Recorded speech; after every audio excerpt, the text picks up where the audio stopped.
ગુજરાતીઓને અમેરિકા અને કેનેડા જવાનું જે પ્લાનિંગ હતું તે ઊંધું પડી જતા કરોડો રૂપિયાનો ચૂનો લાગ્યો છે. ગાંધીનગરના 4 વિઝા એજન્ટે મળીને કુલ 23 લોકોને ખોટી રીતે કેનેડા અને અમેરિકાના વિઝાના સપના બતાવીને બાટલીમાં ઉતાર્યા હતા.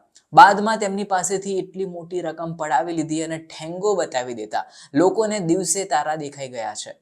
એટલું જ નહીં, એજન્ટની આખી ગેંગ જે હતી તે કેનેડા અને અમેરિકા એમ બંને દેશોના વિઝાનું કહીને કરોડો રૂપિયાનું લોકોનું કરી નાખ્યું છે અને બાદમાં જ્યારે વિદેશ મોકલવાની વાત આવી તો હાથ ખંખેરી નાખ્યા હતા.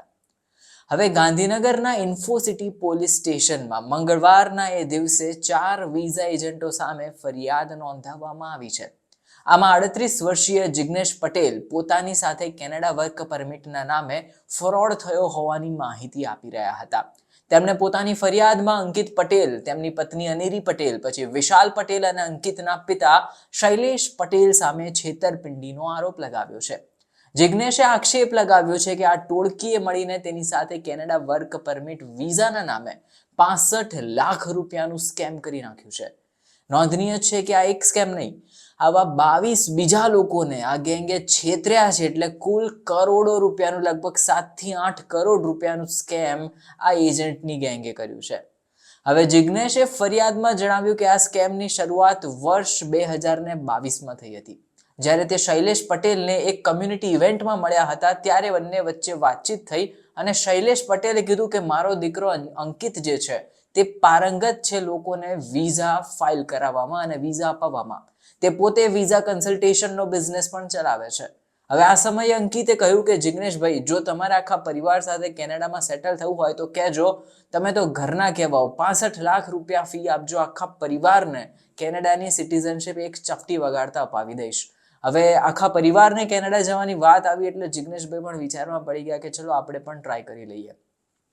જિગ્નેશભાઈએ પછી પોલીસને કહ્યું કે મેં ફેબ્રુઆરી અને માર્ચ મહિનામાં તેને 65 લાખ રૂપિયા આપી દીધા હતા. હવે દર મહિને હું એની જોડે અપડેટ લેતો હતો, પરંતુ વિઝા પ્રોસેસ ક્યાંક અટકી ગઈ છે કે વિઝા આવતા મહિને આવશે કે થોડી વાર લાગશે, એવા જ બહાના આ એજન્ટ જે હતો તે બનાવી રહ્યો હતો. હવે આમ જિગ્નેશ કે જે ફરિયાદી છે તેને કહ્યું લગભગ 1 વર્ષ સુધીનો સમય પસાર થયો, તેને અમને લટકાવી રાખ્યા હતા.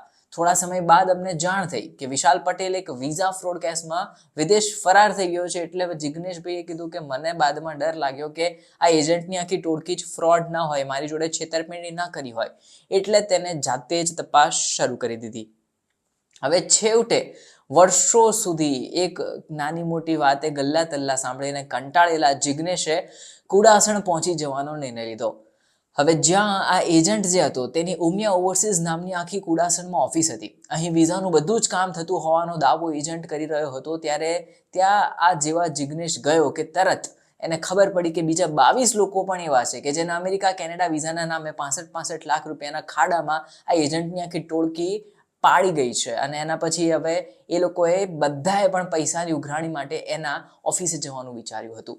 હવે ઇન્ફોસિટી પોલીસને આ અંગે જાણ કરી અને ઇન્ફોસિટી પોલીસે પણ કહ્યું કે સાબરકાંઠા, ગાંધીનગર, અમદાવાદના લોકોને જ આ એજન્ટની ગેંગ ટાર્ગેટ કરતી હતી અને રૂપિયા પડાવતી હતી. ડિસેમ્બર 2023માં પણ એક 45 વર્ષીય ઇન્દ્રવંદન પટેલે આ એજન્ટની ટોળકી સામે ફરિયાદ નોંધાવી હતી. તેમણે કહ્યું હતું કે મારા દીકરાને કેનેડા મોકલવાનું વચન આપીને આ ટોળકીએ અમારી પાસેથી 65 લાખ રૂપિયા પડાવી લીધા છે.